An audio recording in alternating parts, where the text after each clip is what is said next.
그들이 이 말을 듣고 마음에 찔려 베드로와 다른 사도들에게 물어 이르되, 형제들아, 우리가 어찌할꼬? 너희가 회개하여 각각 예수 그리스도의 이름으로 세례를 받고 죄 사함을 받으라.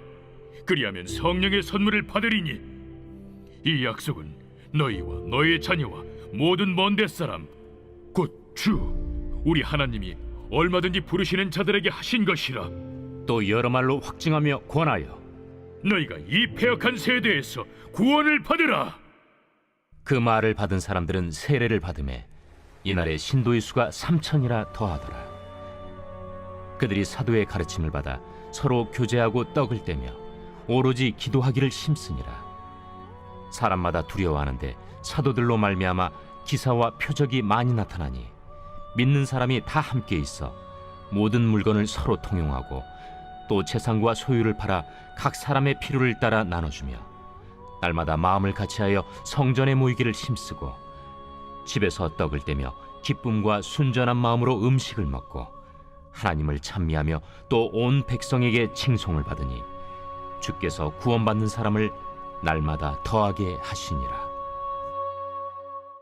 할렐루야.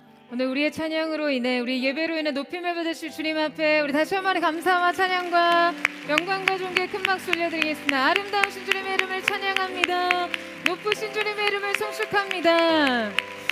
할렐루야.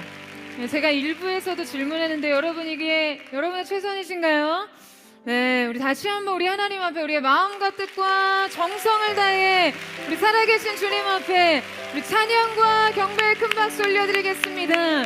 주님, 오늘 이 예배를 통해서 우리 주님 높임을 받아 주시옵소서. 찬양과 예배를 받아 주시옵소서. 열방 가운데 찬양받게 합당하신 우리 주님의 이름을 선포합니다. 아름다우신 주님의 이름을 송축합니다. 네. 할렐루야. 하나님의 우리 놀라운 은혜 가운데 한 몸이를 우리 포대의 성도들 한번 바라보시면서요, 오늘 이 시간 영상으로 함께 예배하는 우리 사랑하는 글로벌 포드 식구들을 향해서도 우리 한번 따뜻한 사랑과 격려와 축복의 박수를 서로에게 보내도록 하겠습니다. 주님의 놀라우신 은혜가 우리 모두에게 있게 되기를 주님의 이름으로 축복합니다. 할렐루야. 사랑하는 여러분, 성령 충만하십시오. 말씀 충만하십시오. 네, 오늘 이 서머 마칭 시즌 디자인이 오픈되었는데요, 이 닷과 두 개의 깃발, 또 노예의 모습이 표현되었습니다. 이 닷은 히브리서 기자의 고백처럼 우리 영혼의 견고한 닷이 되신 예수 그리스도를 상징하고요, 깃발은 승리를 상징하는데 우리의 진정한 승리는 예배의 승리이고 또 신령과 진정으로서의 예배, 곧 말씀과 성령이라는 두 깃발을 들고 나아가는 항해가 될 것을 보여줍니다.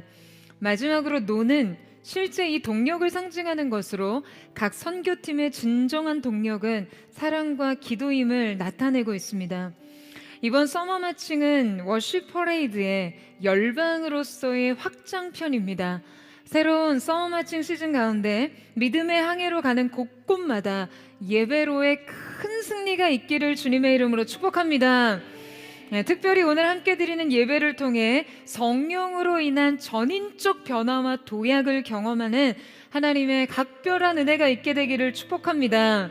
네, 우리 옆사람과 이렇게 한번 인사하며 축복했으면 좋겠는데요, 더 이상 이전과 같지 않을 것입니다. 이렇게 한번 축복하시겠어요? 결코 이전과 같지 않을 것입니다. 네, 그렇게 우리 인생의 BC와 ID가 갈라지는 귀한 삶의 변곡점이, 전환점이 되기를 주님의 이름으로 축복합니다.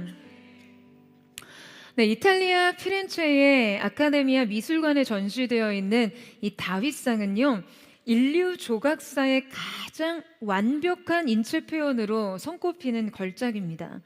그런데 이 조각의 출발점은 놀랍게도 폐기된 돌이었어요.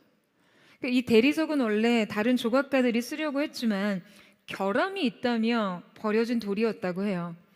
이 대리석은 카레라 산에서 채석된 고급 이탈리아산 대리석이었지만 이미 2명의 조각가에 의해서 버려진 돌이었어요. 다른 조각가들에 의해 다윗상을 만들고자 작업을 시작했지만 내부의 균열과 또 미세한 파손이 있었기 때문에 결국 이 돌의 결함으로 인한 작가들은 작업을 포기했습니다. 결국 이 돌은 40년 가량이나 피렌체 대성당 창고 구석에 쓸모없는 돌로 방치게 되었어요.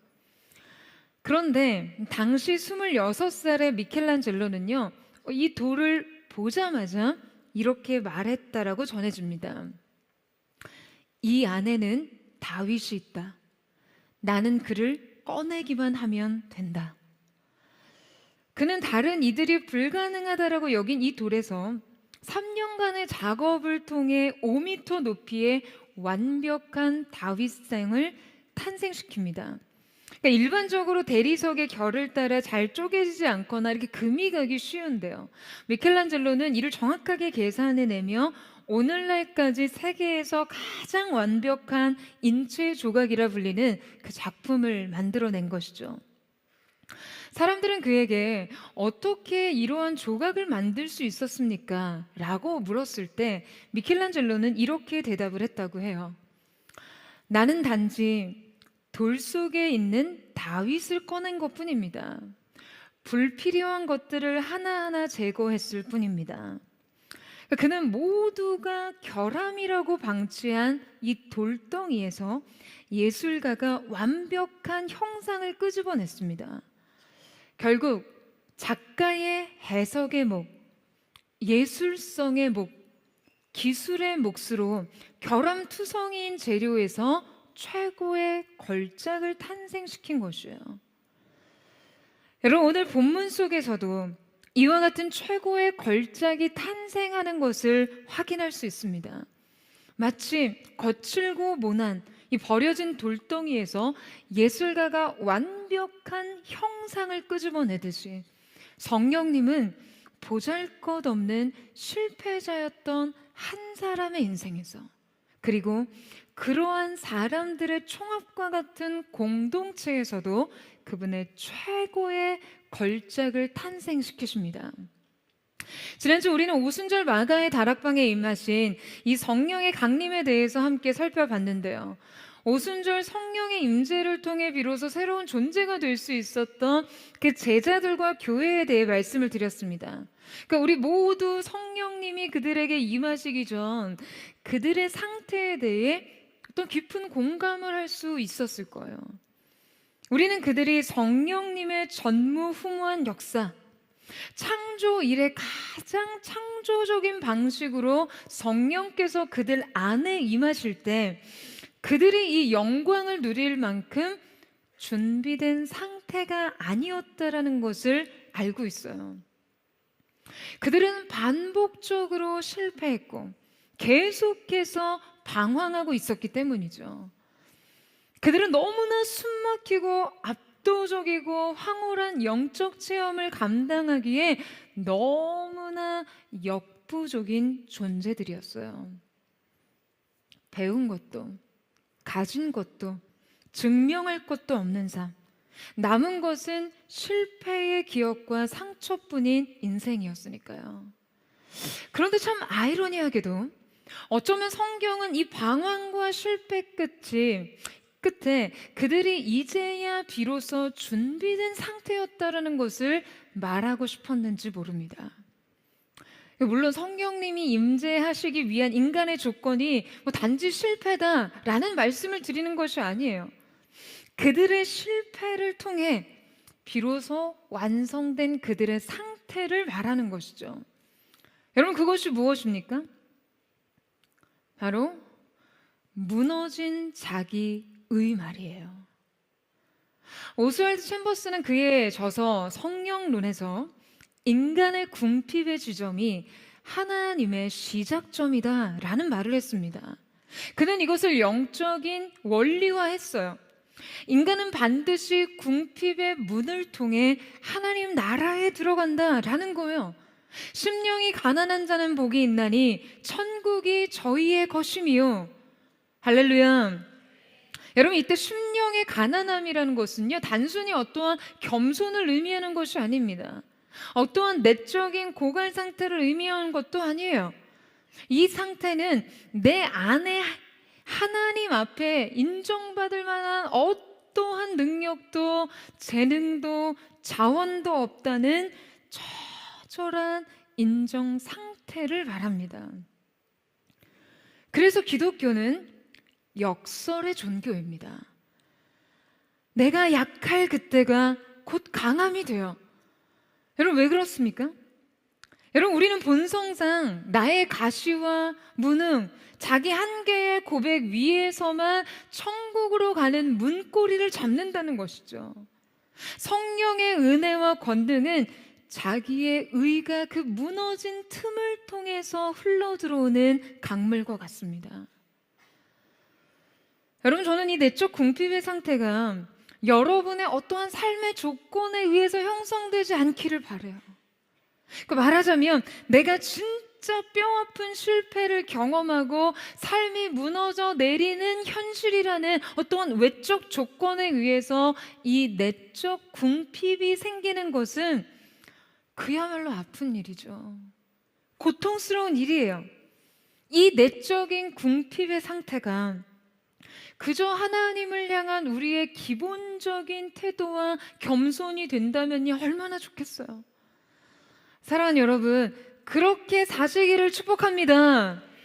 주님께 이 태도로 엎드리시고 외적인 조건에 의해서가 아니라 배고픔과 목마름을 여러분의 내적인 상태로 만드십시오. 그 궁핍의 문을 통해 가장 존귀한 하나님의 나라와 영광과 은혜와 축복이 임하기를 예수님의 이름으로 축원합니다. 자, 그렇다면 이제 이 내적 궁핍의 상태에 임하신 성령님을 통해 그들 안에 일어난 구체적인 변화와 증거들을 찾아보고자 살펴보고자 하는데요. 자, 성령의 임재를 통해 우리 안에서 일어나는 가장 큰 변화 첫 번째는 존재의 자리 이동입니다. 자, 저를 따라해 보시겠어요? 존재의 자리 이동. 자, 우리 14절 말씀을 같이 한번 읽겠습니다. 시작. 베드로가 11 사도와 함께 서서 소리를 높여 이르되 유대인들과 예루살렘에 사는 모든 사람들아, 이 일을 너희로 알게 할 것이니 내 말에 귀를 기울이라. 저는 우리가 이 베드로라는 인물을 파악할 때요, 자, 어떻게 이 인물을 바라보고 받아들이죠? 우리는 그를 전지적 시점에 의해서 봅니다. 우리 안에는 이미 그의 시간과 서사가 혼재되어 있어서 베드로라는 인물 안에 어부, 예수님의 수제자, 예수님을 3번 부인한 배신자, 그리고 동시에 초대교회의 최고의 사도, 증인, 권위자 등의 다양한 모습이 모두 다 담겨져 있습니다. 자, 그런데 베드로의 인생을 그냥 단선적인 시간을 따라가 보면요, 지금 사도행전 2장 오순절 사건 이전과 이후의 베드로에게는 이런 엄청난 간극이 존재합니다. 도저히 해석이 안 돼요. 동일 인물이라 보기가 힘듭니다. 여러분, 아니 어떤 스토리이건 그 인물에는 일관된 캐릭터가 있잖아요. 여러분, 오순절 사건이 있기 전 베드로는 예수님을 3번 부인한 실패자였습니다. 그러나 성령이 임한 후 지금 사도행전 2장 14절에 이르러 우리는 베드로의 여러분 어떤 모습을 봅니까? 베드로가 11 사도와 함께 서서 소리를 높여 이르되, 그는 14절에 이르러 명백한 공적 증언의 주체로 성경에 등장합니다. 그는 스스로 충성심과 감정으로 주님을 따르다가 결정적인 순간에 결국 주님을 배신했어요. 그리고 주님의 부활을 목격하고도 나는 물고기나 잡으러 가노라 라고 말하며 다시 과거로 돌아가죠. 부활을 경험했지만 그는 여전히 소명과 정체성 사이에서 방황했습니다. 소명을 가졌다 해도 내면이 무너져 있을 때 이 부름을 받들 수 없는 나약한 인간의 상태를 그냥 여과 없이 그대로 보여주는 것이죠. 하지만 그는 이제 변화됐습니다. 이전의 베드로가 아니에요. 그는 예수님을 부인하던 입술로 지금 그분을 담대히 증거하고 있어요. 부인이 아니라 증거 말이죠. 여러분, 우리는 오순절 이후 이 사건이 제자들의 삶 속에서 단순히 감정적 열정의 수준이 아닌 존재적 변화를 일으켰다는 사실을 오늘 말씀을 통해 확인합니다. 그들 안에 두려움이 담대함으로 바뀌었어요. 그들은 도망자, 은둔자에서 공적인 증인이 되었습니다. 침묵하던 자들에서 말씀을 선포하는 자들이 되었어요. 정죄받는 죄인에서 보냄받은 사명자들이 되었습니다. 여러분, 그렇다면 이게 용기의 회복일까요? 성령의 충만함을 통해서 용기 백배한 것일까요? 요새 사람들의 특징이 뭘 좀 해보려고 하면 일단 이렇게 동기부여 영상부터 찾아본다고 하더라고요. 그러니까 수험생들이 좀 공부를 해보려고 마음을 먹을 때 실제로 공부를 하는 게 아니라요, 일단 동기부여 영상만 잔뜩 본다는 거예요. 그리고 나서 막상 책상에 앉으면 졸고. 여러분, 성령님께서 우리에게 그분의 일을 하시는 분명한 방법은요, 그냥 우리에게 단지 무언가를 할 수 있는 용기를 주시는 것이 아닙니다.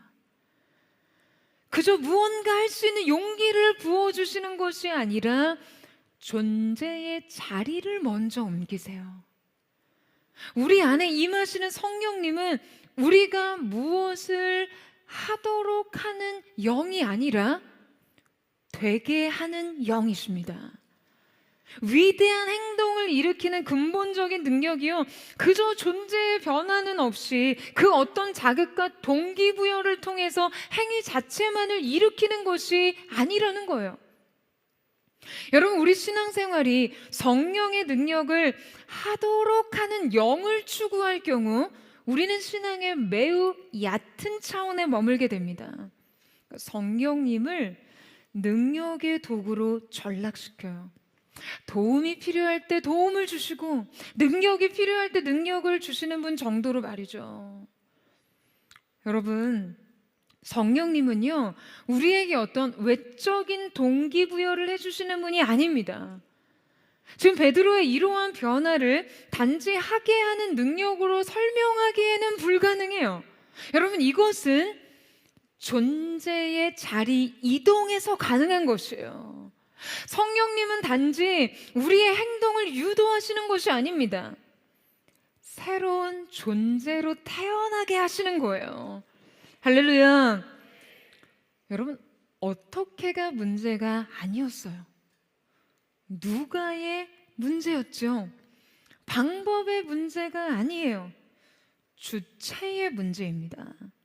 죄인에서 의인으로, 종에서 자녀로, 자기 내부 중심에서 하나님 중심으로서의 자리 이동이 있을 때, 여러분, 우리는 비로소 도망자에서 증인의 삶으로 나아갈 수 있는 것이죠. 여러분, 주님은 우리를 그저 어떠한 도구적인 존재로 보지 않으십니다. 주님께서 우리를 어떠한 일을 위한 도구로 쓰시려는 거면요, 여러분, 우리의 삶은 온통 어떻게가 문제가 되죠. 어떻게 성공할까? 어떻게 사역할까? 어떻게 하면 잘 살 수 있을까? 그런데 주님은 우리를 도구로 보시는 것이 아니라 자녀로 보십니다. 여러분, 아멘이세요? 사랑의 대상으로 보세요. 그래서 주님께 어떻게는 전혀 중요하지가 않습니다. 중요한 문제가 아니에요. 우리가 누구인지가 중요합니다. 누구로 살아가는지, 자녀로서 자녀답게 그 사랑을 받으며 누리며 사는 자가 되는 것이 중요한 거예요. 그 사랑을 입는 것이 중요한 것이죠. 여러분, 여러분의 삶에서 성령님을 도움과 능력이 필요할 때 호출하는 그런 도우미 수준으로 만들지 마십시오. 성령님과 연합함으로 새로운 존재가 먼저 되세요. 여러분, 그렇다면 우리 안에 이 새로운 존재가 된다는 것은 대체 그거는 뭘까? 과연 새로운 존재가 된다는 것은 어떠한 의미일까? 라는 의문이 생기죠. 그 존재로서 우리 자신이 새로워진다라는 거, 이거 너무 그냥 막연하니까요. 여러분, 존재를 구성하는 가장 기본적인 네 가지 구조가 있습니다. 첫 번째는 정체성이에요. 나는 누구인가? 기존의 우리의 정체성이 나의 경험, 성취, 타인의 어떠한 평가에 의해서 달라졌다면 성령님으로 인해 여러분 우리의 정체성이 하나님께서 나를 보시는 방식으로 존재의 인식이 달라져야 합니다. 여러분 아멘이세요? 두 번째는 중심의 변화예요. 나는 누구를 중심으로 사는가? 이전에 우리의 사고는 모두 자아 중심으로 갇혀 있었어요. 내 감정, 내 이해, 내 목표. 그러니까 내 삶의 주인은 언제나 나였습니다. 그런데 이제 우리 자신을 하나님의 이야기에 편입시켜야 하는 거죠. 하나님 중심, 복음 중심의 사고 안으로 들어가야 합니다. 말씀의 원리대로 사고해야 돼요. 세 번째는 동기의 변화입니다. 나는 왜 사는가? 여러분 우리가 무엇을 하는가보다 더 중요한 것이 있다면 그것을 왜 하느냐예요. 인정받기 위해 살던 외적 동기는 이제 힘을 잃어버려야 합니다. 우리의 삶의 동기는 오직 하나님을 기쁘시게가 되어야 합니다. 여러분 아멘이세요? 마지막 네 번째는 관계의 변화입니다. 나는 누구와 연결되어 있는가? 그동안 우리는 고립과 경쟁, 의심 속에서 자신을 가두며 살아왔어요. 내가 자유롭고 풍성한 관계를 누린다 해도 그 관계는 언제까지나 인간 본성상 여러분 이기심에 기초할 수밖에 없습니다. 하지만 이제 우리는 성령과의 친밀한 교제와 연합을 통해 매 순간 용납되고 수용되는 존재로서 먼저 서야 하는 것이죠. 자, 이렇게 성령 안에서 새로운 내가 될 때 여러분 우리는 무언가를 할 수 있게 됩니다. 단지 외적인 자극과 도움에서가 아니라 변화된 내 자신이 그걸 할 수 있는 주체가 되는 것이죠. 사랑하는 여러분, 성령님을 구하십시오. 성령님의 지배 아래 살면서 여러분 존재 이동하세요.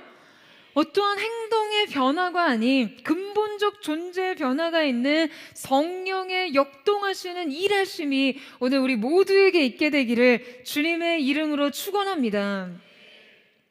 우리가 성령을 통해 존재의 자리를 이동할 때 우리 안에 일어난 놀라운 변화 두 번째는 우리가 해석의 존재가 된다는 거예요.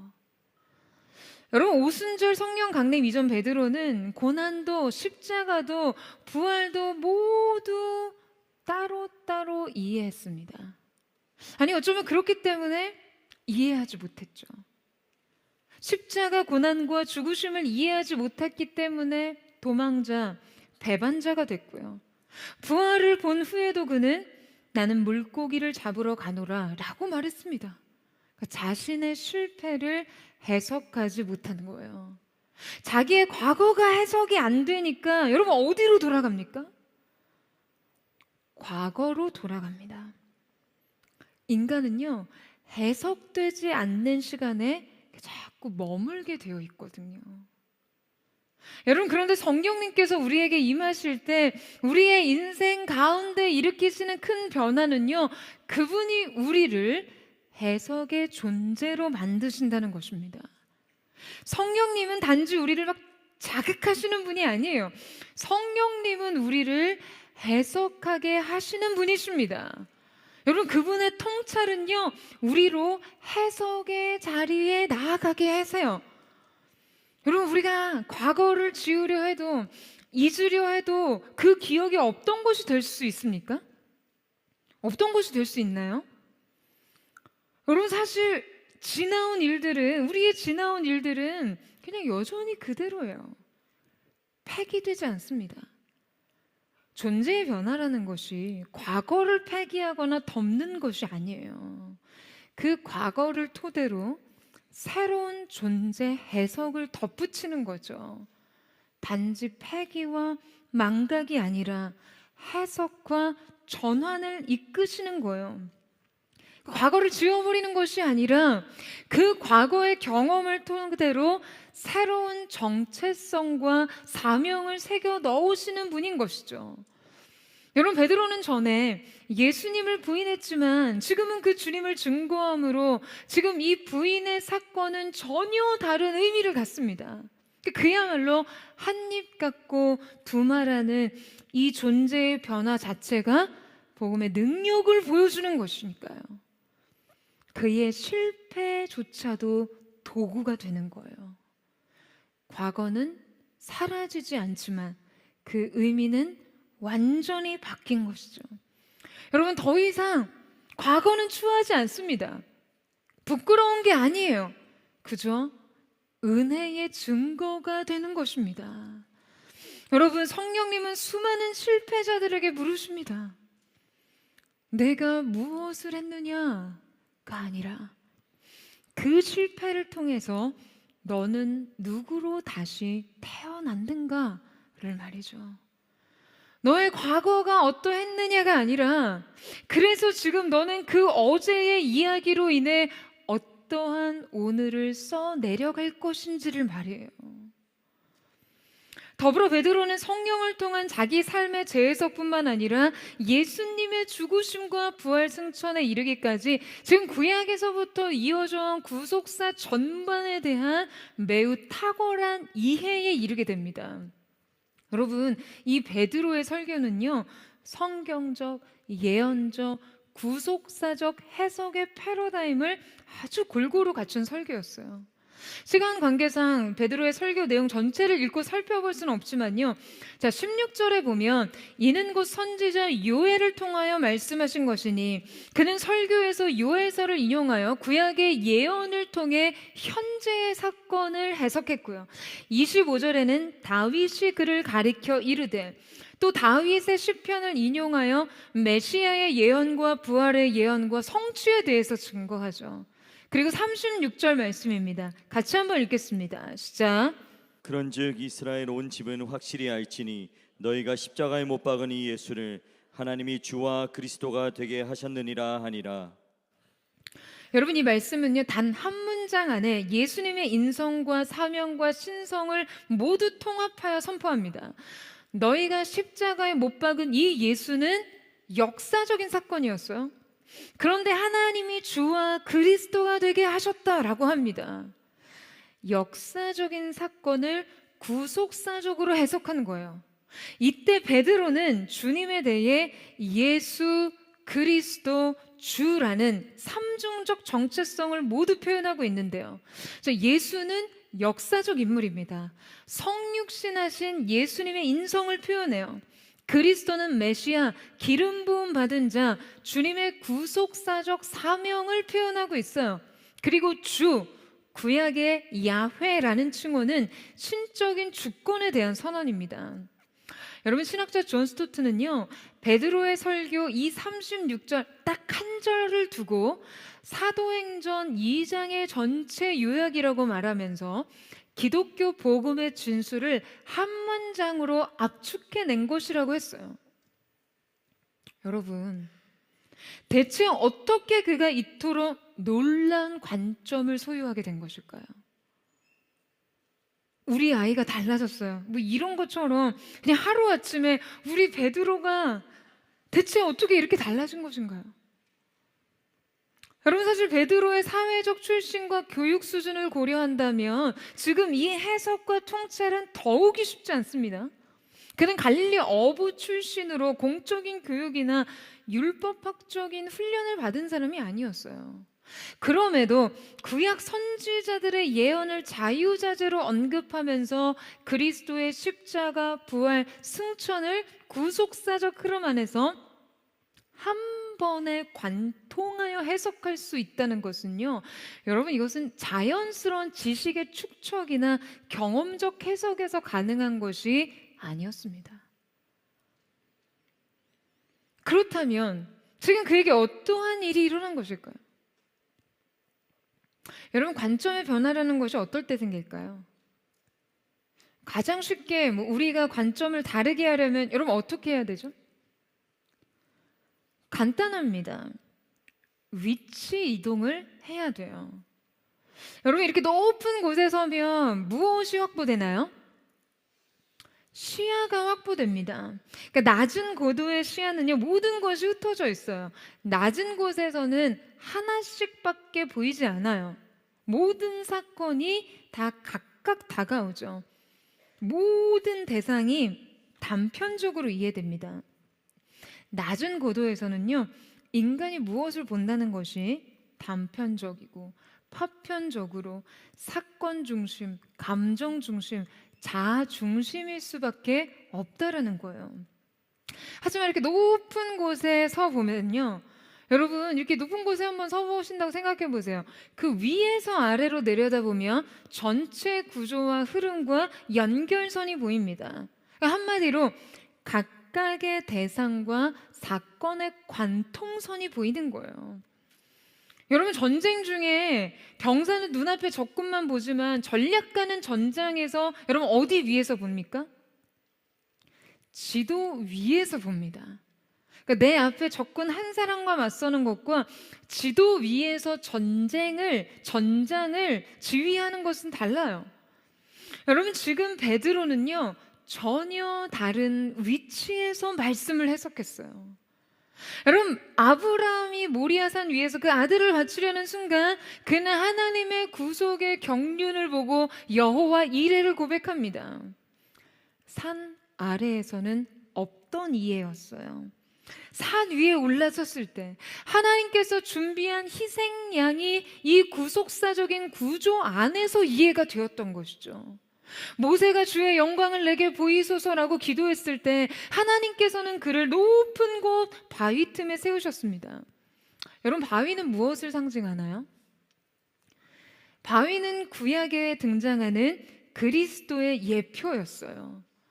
그가 높은 곳 그리스도 안에 숨겨지자 그때 무엇을 봅니까?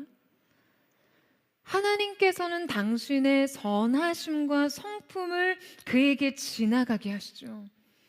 결국 그 높은 곳 그리스도 안에서, 은혜의 틈 안에서 위에서 아래를 내려다 보이는 방식으로 보아야 하나님을 볼 수 있어요.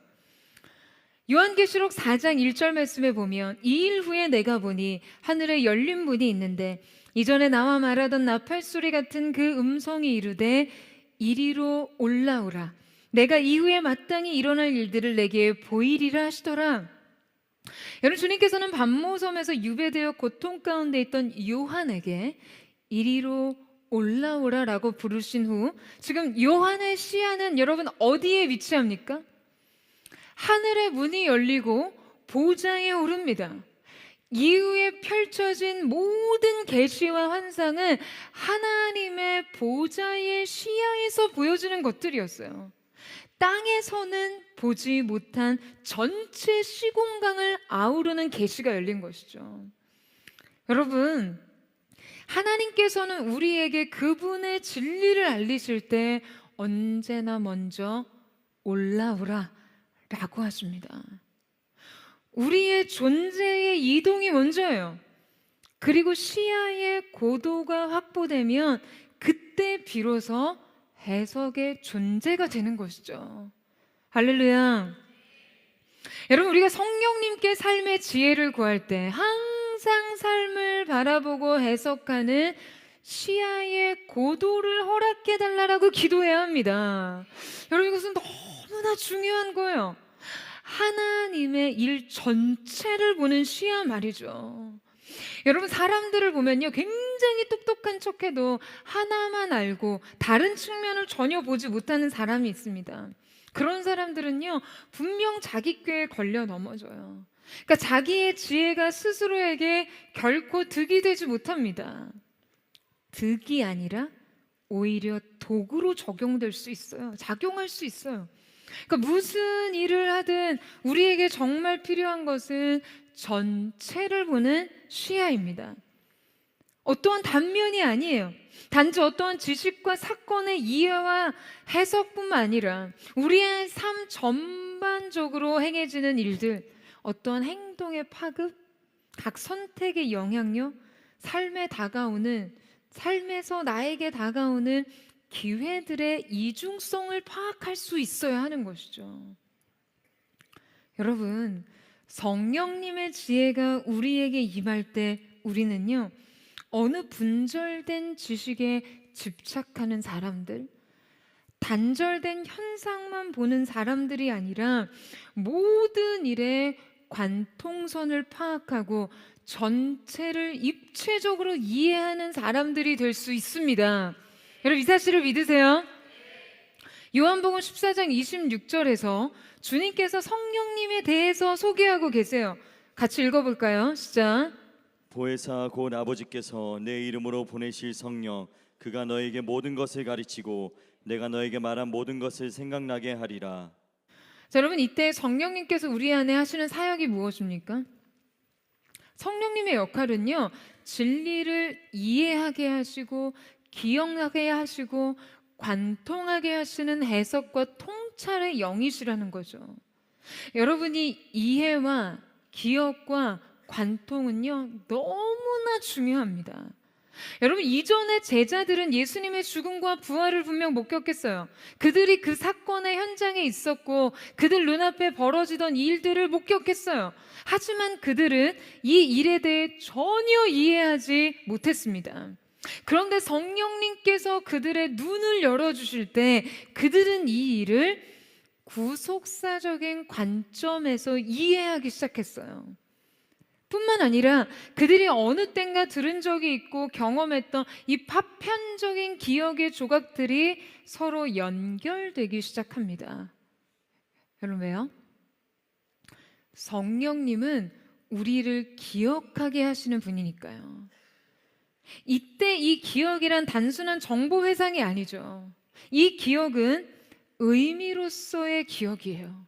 그러니까 이 기억들이 적절한 타이밍에 우리의 의식에 떠오를 수 있도록 성령님께서 우리 안에서 역사하시는 거예요.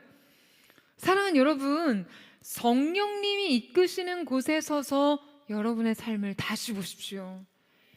고통을 재해석하세요. 실패를 새롭게 빚으세요. 여러분의 과거와 현재와 미래를 높은 곳 바위 틈에서 보십시오. 그리스도 안에서 틈타서 그분의 시야에서 보좌의 관점으로 보세요. 그때 여러분의 삶은 주님의 선하심과 완전하심 안에서 재해석될 것입니다. 과거가 지워지는 게 아니에요. 그저 잊으라고 하는 것이 아니에요. 더 이상 상처가 아프지 않고 실패가 쓰지 않고 오늘선 이 은혜 안에서 여러분 모든 것은 감사와 기쁨이 될 수 있는 여러분이 되는 것이죠. 여러분, 저는 이 삶에 대한 새로운 이해와 해석과 통찰이 여러분에게 부어지게 되기를 주님의 이름으로 축원합니다. 마지막으로 살펴볼 성령의 임재를 통해 우리 안에 일어난 가장 큰 변화 세 번째는 확장과 연합의 존재가 된다라는 것입니다. 자, 우리 함께 43절에서 47절 말씀을 같이 읽겠습니다. 시작. 사람마다 두려워하는데 사도들로 말미암아 기사와 표적이 많이 나타나니 믿는 사람이 다 함께 있어 모든 물건을 서로 통용하고 또 재산과 소유를 팔아 각 사람의 필요를 따라 나눠주며 날마다 마음을 같이하여 성전에 모이기를 힘쓰고 집에서 떡을 떼며 기쁨과 순전한 마음으로 음식을 먹고 하나님을 찬미하며 또 온 백성에게 칭송을 받으니 주께서 구원받는 사람을 날마다 더하게 하시니라. 여러분, 우리는 성령의 역사가 한 개인의 내적인 변화와 삶의 변화에 국한되지 않고 어떻게 사람과 사람 사이에 역사하며 전혀 다른 차원의 공동체를 이루는지를 보게 되는데요. 지금 그들은 함께 모였고 모든 물건들을 통용했습니다. 그러니까 말하자면 개인의 사적인 삶과 소유까지 내려놓고 하나의 공동체를 이룬 것이에요.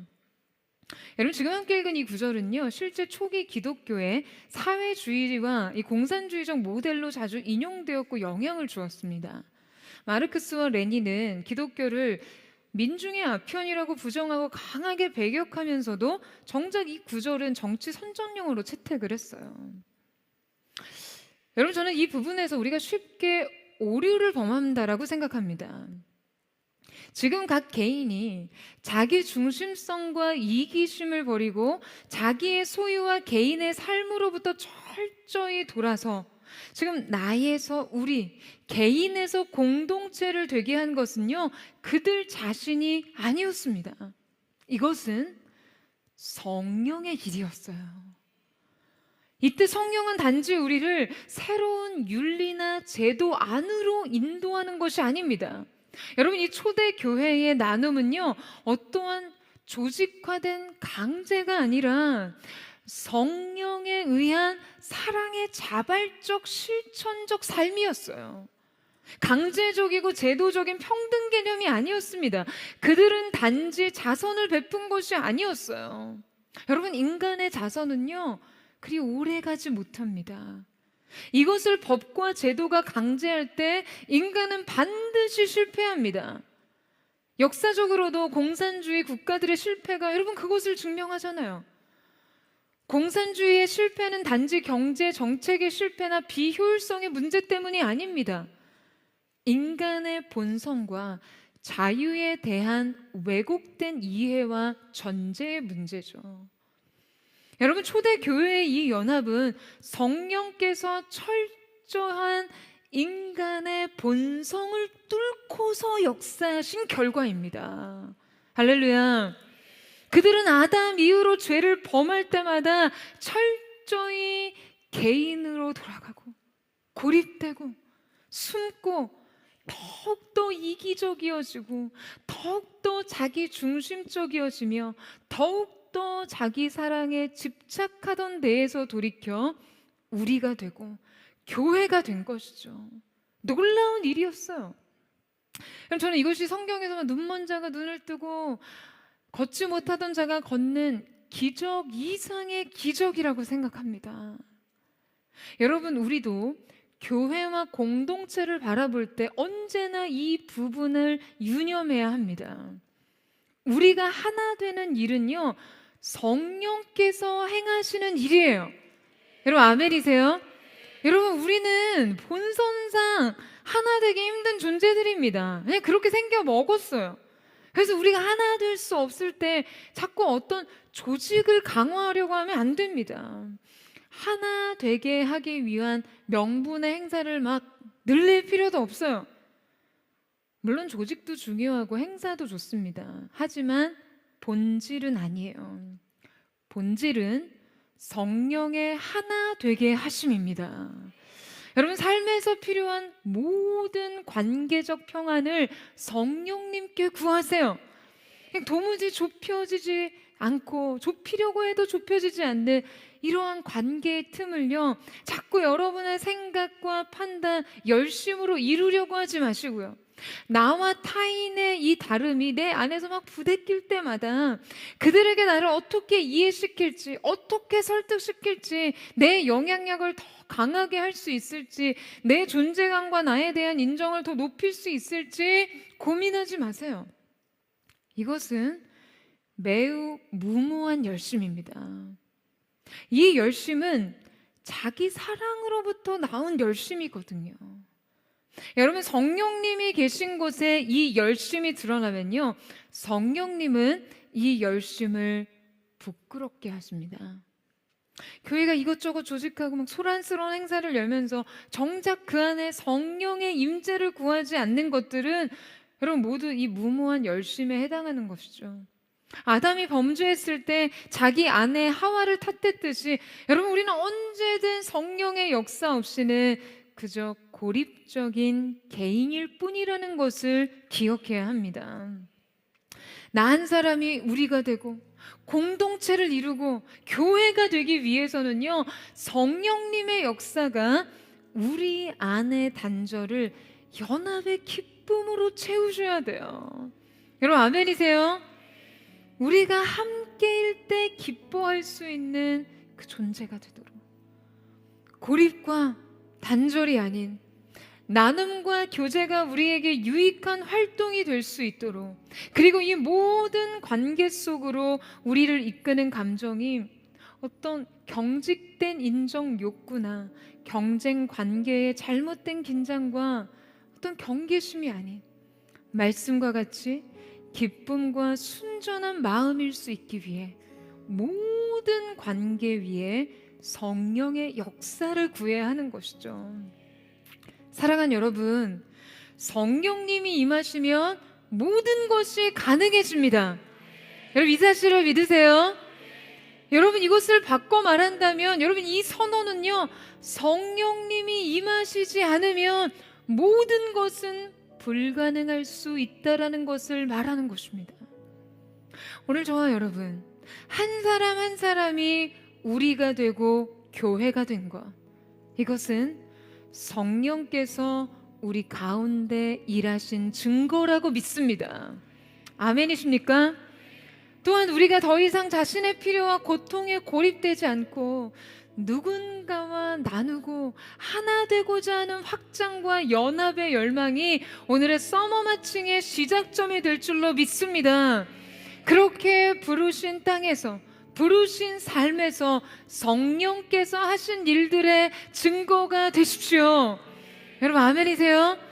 여러분을 보며 성령께서 과연 일하셨다라는 증거가 나타나도록 여러분 그 은혜가 저와 여러분 우리 모두에게, 그리고 예배가 없는 곳에 예배를 세우기 위해 믿음의 행군을 시작한 모든 아울리치 팀들에게 있게 되기를 주님의 이름으로 축원합니다.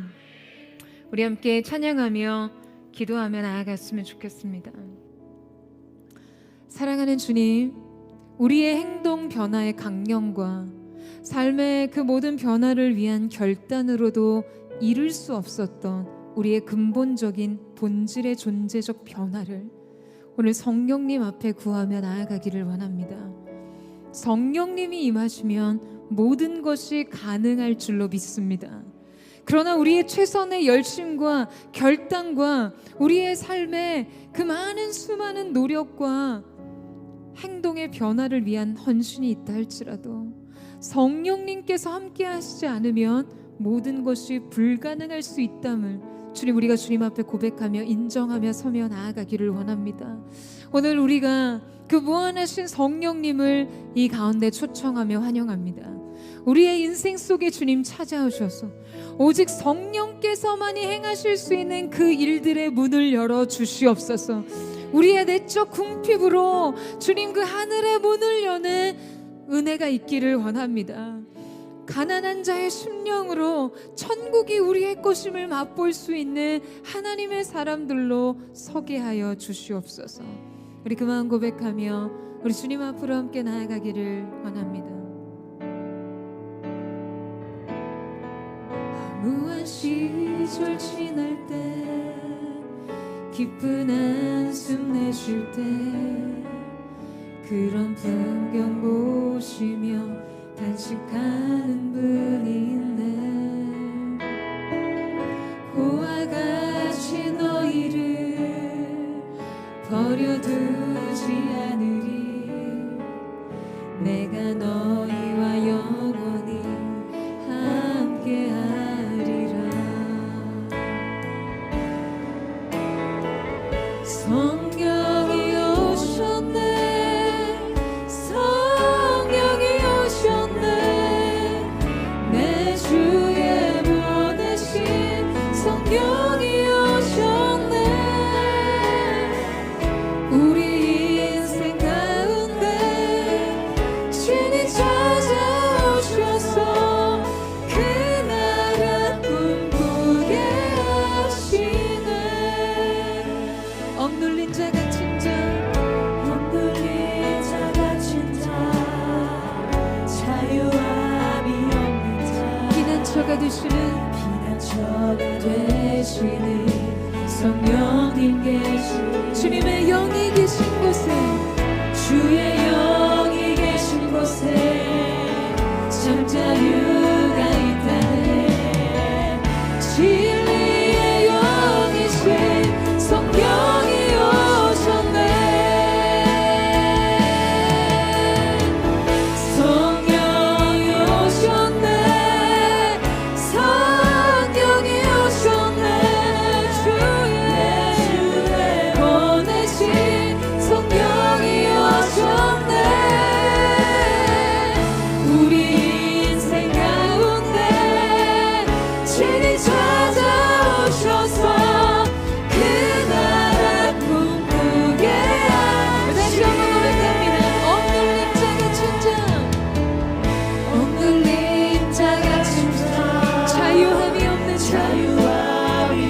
오늘 피난처가 되시는 성령님을 구하십시오. 성령님 계시네. 주의 영이 계신 곳에 주님 그렇습니다. 우리에게 자유를 주시는 성령이 영이신 성령이 오셨네. 성령이 오셨네. 성령이 오셨네. 주의 보내신 성령이 오셨네. 우리 인생 가운데 신이 찾아오셔서 그 나라 꿈꾸게 하시. 주님의 인생을 초청하며 성령이 오셨네. 예 주님, 오늘 이 가운데 성령님을 초청합니다. 우리가 주님의 임재를 환영합니다. 임하셔서 우리의 전 존재를 변화시켜 주옵소서. 우리 인생 가운데 신이 찾아오셔서 그 나라 꿈꾸게 하신 성령이 오셨네. 성령이 오셨네. 성령이 오셨네.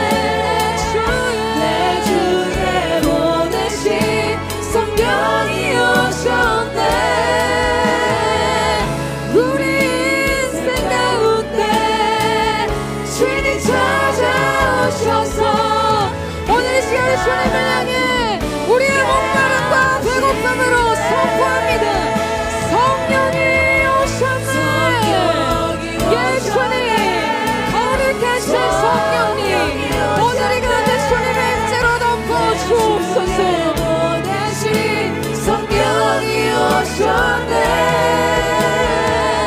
우리 인생 가운데 신이 찾아오셔서 그 나라 꿈꾸게 하시는.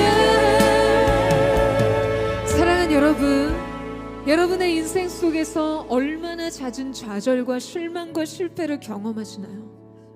여러분 안에 하나님이 기뻐하시는 사람으로서 인생을 살고자 하는 그 마음의 소망이 없어서였습니까? 최선을 다해보는 결단과 헌신이 없어서였습니까?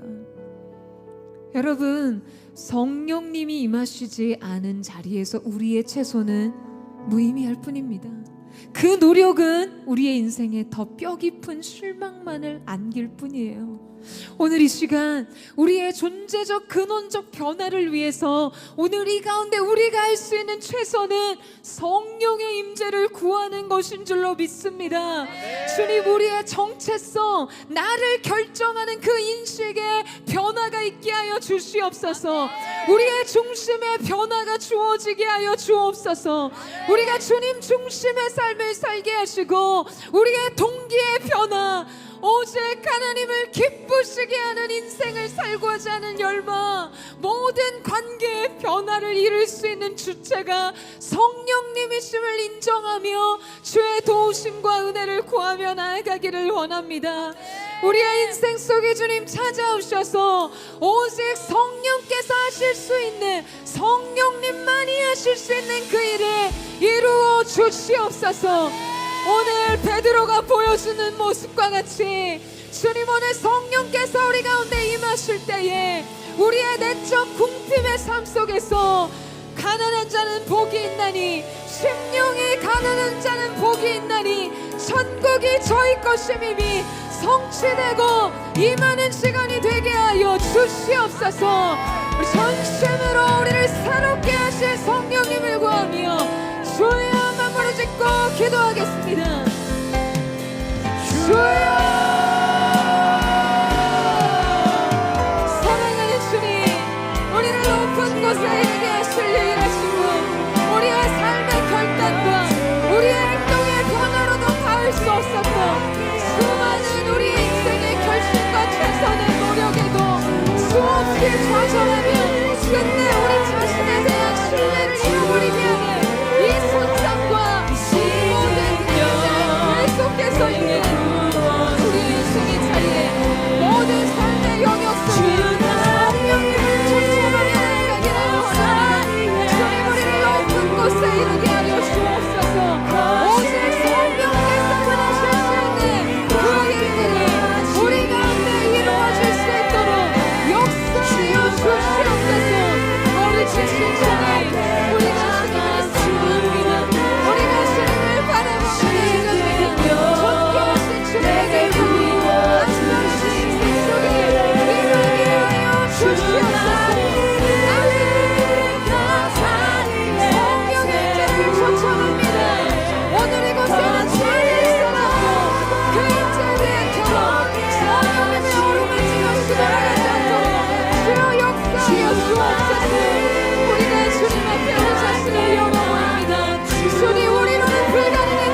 근심 걱정 내 맘씩 누르네 난 잠잠히 주님을 기다리네 주님 내 곁에 오실 때 내 영혼 지치고 피곤할 때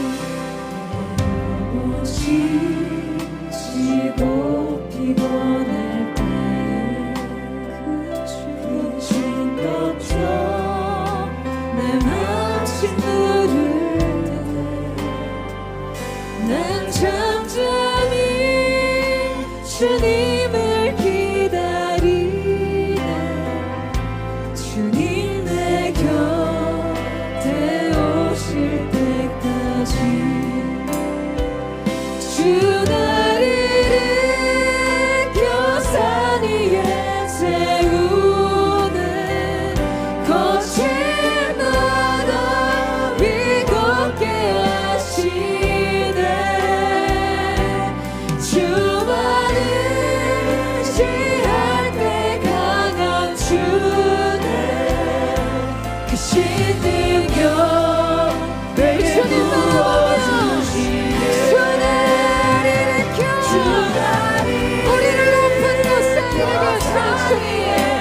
주님 앞에서 우리가 우리의 삶을 다시 보게 하여 주시옵소서 우리의 감정 우리의 삶의 모든 것이 주님 안에서 재해석되게 하여 주옵소서 그 임재의 능력이 부어질 채오다 주님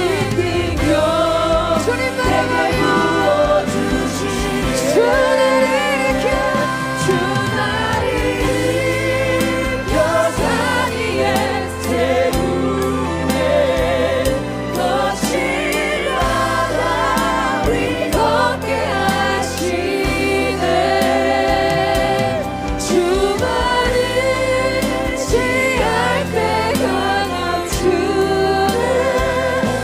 다시 한 번 더 우리의 삶을 주님 손에 맡겨드리며 주나를 일으키시는 새로운 비상과 새로운 도약이 오늘 신 성령님을 통해 일어나게 하여 주시옵소서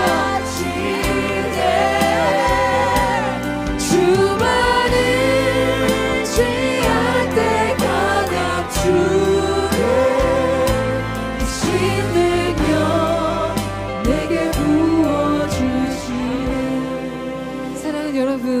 여러분은 여러분의 인생을 어느 위치에서 조망하고 계십니까?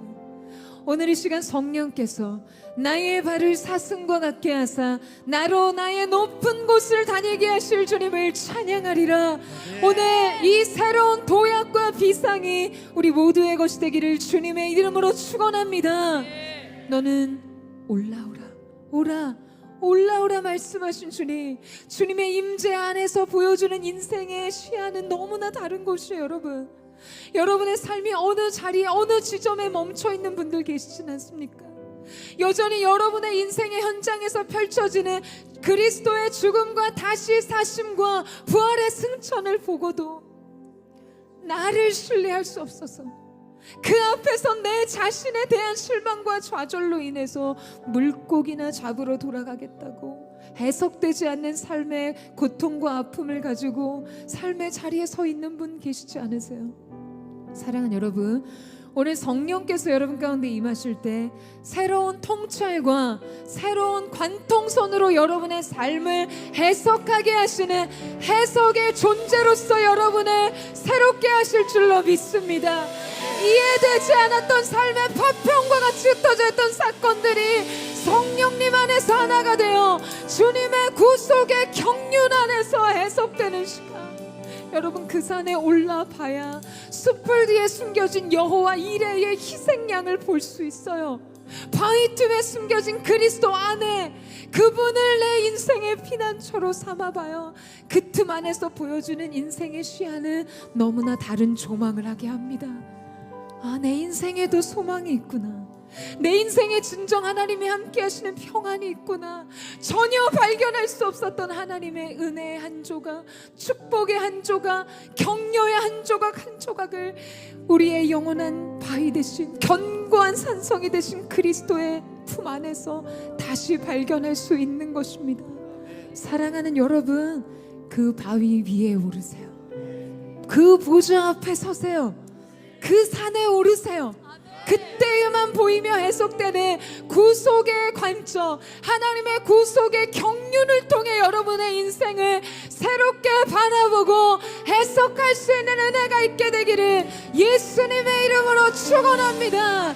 그래서 더 이상 고통이 아닌 실패일 수 없는 은혜의 새 증거가 되는 은혜, 놀라운 은혜, 영광의 머리를 드시는 주님, 내 머리를 드시는 주님, 인생의 수치로 고개 숙였던 자들, 연약함으로 인해 엎드려졌던 자들, 내 머리를 드시는 영광의 주님 안에서 새로운 소망의 능력을 얻기를 주님의 이름으로 축원합니다. 우리 시간 주여 한번 부르짖고 우리 없으면 동성으로 기도합니다. 주여, 사랑하는 주님, 하나님은 내 영광이시오, 나의 머리를 드시는 분이십니다. 수치와 실패와 실망과 연약함으로 인해 고개 숙였던 우리의 인생, 우리의 머리를 드시며 높은 곳에 이르게 하신 우리를 해석의 존재로 새로운 통찰로 인생을 보게 하실 주님을 찬양합니다. 주여 역사하여 주십시오. 인생의 성령의 구속사적인 관점으로 내 인생을 쓰시겠다 하신 하나님으로 말미암아 우리의 삶이 죄속되는 거룩한 계절이 열려지게 하여 주옵소서. 두려워하지 않고 그 성령님께 우리의 삶을 내어드립니다. 영광 안에서 내가 내 머리를 들며 살아가고 나의 머리를 드시는 영광스러운 주님을 찬양합니다. 영광 안에 예비하신 모든 기적들 내가 영광 안에서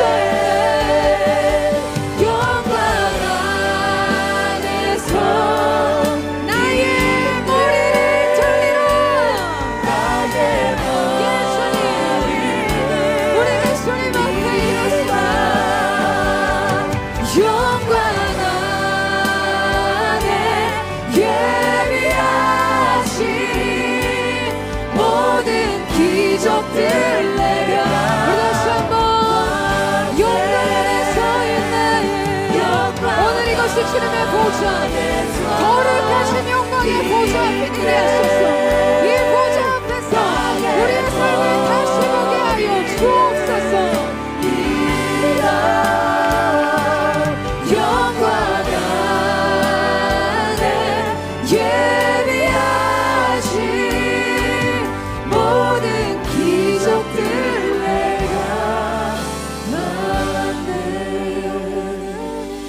영광 안에 예비하신 모든 기적들 내가 주님 그렇습니다. 영광 안에 영광 안에 예비하신 모든 기적들 내가 받네. 수치로 고개 숙였던 자들, 자신의 인생의 연약함으로 뼈 깊은 실패 앞에서 고개 숙일 수밖에 없었던 자들, 자신의 실망으로 인해 엎드려져서 그 무기력과 실망감 속에 더 이상 일어날 기력을 회복하지 못한 자들, 오늘 시간 성령께서 여러분을 그 영광의 기쁨으로 초대하셔서 그 머리를 드시는 주님, 머리를 드시는 영광의 주님을 보게 하실 줄로 믿습니다. 우리 힘으로 불가능했던 인생에 대한 해석이 주님 그 산 위에 섰을 때, 주님의 임재 앞에 섰을 때 마치 숲풀 뒤에 숨겨진 어린 양처럼 여호와 이레를 고백할 수 있는 하나님의 은혜, 주님 통찰하게 하시는 영으로 말미암아 인생에 찾아온 기회들의 이중성을 보게 하시고 가장 옳은 선택과 가장 옳은 결정을 주 앞에 내리는 신실한 하나님의 사람들로 살게 하여 주옵소서. 이 시간에 마지막으로 한 번 더 기도하며 나아갈 때, 이 시간 여러분, 우리의 존재는요 이기적인 사랑 안에 휩싸인 존재들입니다. 에덴에서의 그날 아담아 내가 어디 있느냐 물으시는 서늘한 주님의 음성 속에서 그들 모두는 그저 탓하는 것으로 이기적인 자기 사랑을 드러냈어요. 우리는 단절된 고립된 자아 속에 매몰되어 언제나 나 중심적인 내 계획, 내 욕망, 내 생각, 내 소망, 내가 원하는 일들 속에 휘몰아쳐져 있습니다. 이러한 우리가 되기를 원하는 것, 교회가 되기를 원하는 것, 우리가 민족과 열방을 위해 우리 자신을 나누고자 하는 여러분, 이 확장과 돌파는요 우리 자신으로부터 시작될 수 없는 것입니다. 결코 이 선함은 우리 자신에게 없기에 이것은 우리 안에 성령께서 일하고 계시다라는 증거가 되는 줄로 믿습니다. 오늘 우리가 교회로 이곳에 서 있는 우리 한 사람 한 사람의 부름은 자의적인 선택의 결정이 아닌 성령의 인치심 안에서 교회로 불러주신 하나님의 은혜인 줄로 믿습니다. 이제 우리가 교회가 되어 이제 우리의 교회가 민족과 열방을 향해 확장되기를 원합니다. 우리의 워십 퍼레이드가 이방 땅 민족과 열방과 세계 가운데 하나님 되심을 선포하며 그 하나님의 영광을 선언하는 자들로 나아가기를 원합니다. 이 믿음의 행군 속에 기름 부어 주시옵소서. 오직 하나님의 의한 하나님을 위한 인생 예배 교회 되게 하여 주시옵소서. 우리 성령께서 이루실 확장과 연합을 주님 앞에 사모하며 이 믿음의 양은 서머 마칭 속에 강력한 성령의 기름 부으심을 구하며 우리 주여 세 번 부르짖고 합시면 동성으로 기도하겠습니다.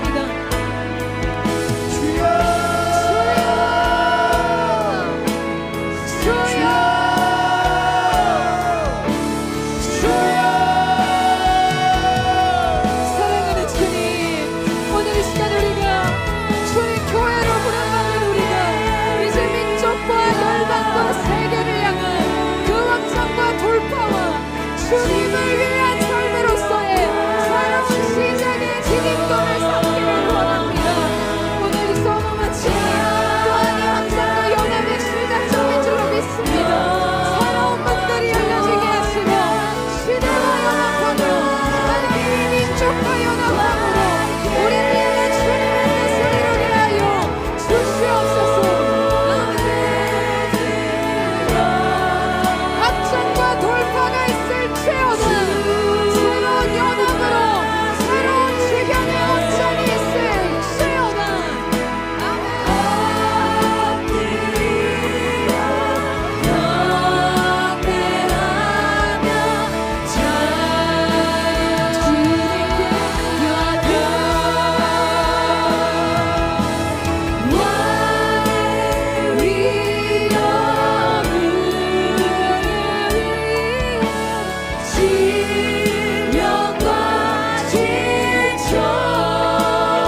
손 높이 들고 왕의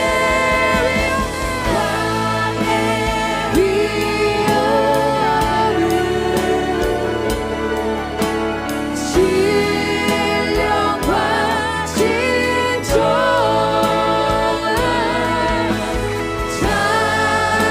찬양으로 영광 돌려 나라의 왕께 찬양으로 영광 돌려 찬양으로 영광 돌려 나라의 왕께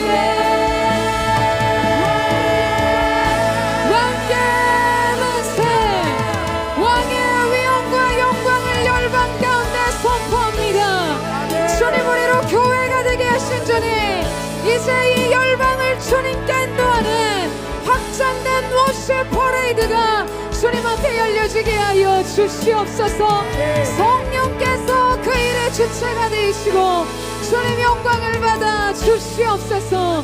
그렇게 함께 하시오. 주님 앞에 감사와 찬양을 드리며 살아계신 예수님의 이름으로 기도드립니다. 아멘.